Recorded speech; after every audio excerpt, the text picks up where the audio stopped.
Kisah nenek di Lombok Barat curi motor karena kecanduan narkoba, sisanya diberikan ke pacar. Narkoba sudah sangat marak beredar di Indonesia.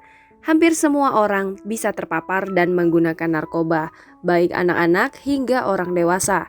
Yang terbaru, gara-gara kecanduan sabu, seorang nenek berinisial ESW 50 tahun di Lombok Barat, Nusa Tenggara Barat nekat mencuri sepeda motor. ESW mencuri sepeda motor di perumahan Gunung Sari Indah, Lombok Barat pada Minggu 20 Juni 2021. Saat datang ke rumah korban, nenek asal Sumbawa itu sempat memanggil pemilik rumah. Namun, tidak ada balasan sahutan dari pemilik rumah. Situasi yang lengang kemudian dimanfaatkan ESW untuk melakukan aksinya. ESW lalu masuk ke rumah, mengambil kunci sepeda motor yang diletakkan di meja ruang tamu.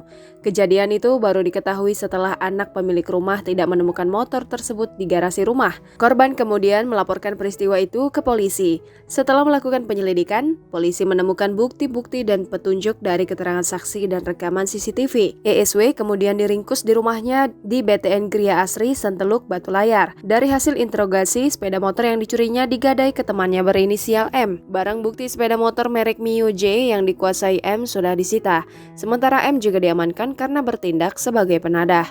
Eka mengatakan dari interogasi, ESW mengakui uang hasil menggadai motor curian digunakan untuk keperluan sehari-hari. Selain itu, dia juga menggunakan untuk membeli sabu dan mengirimkan uang pacarnya.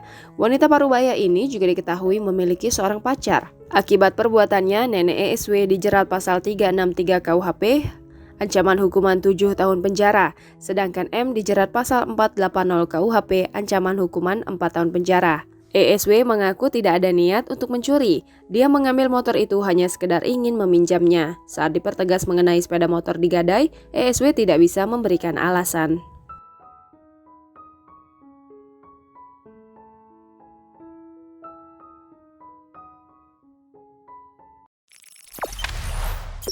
Jangan lupa subscribe, share, komen, dan like ya!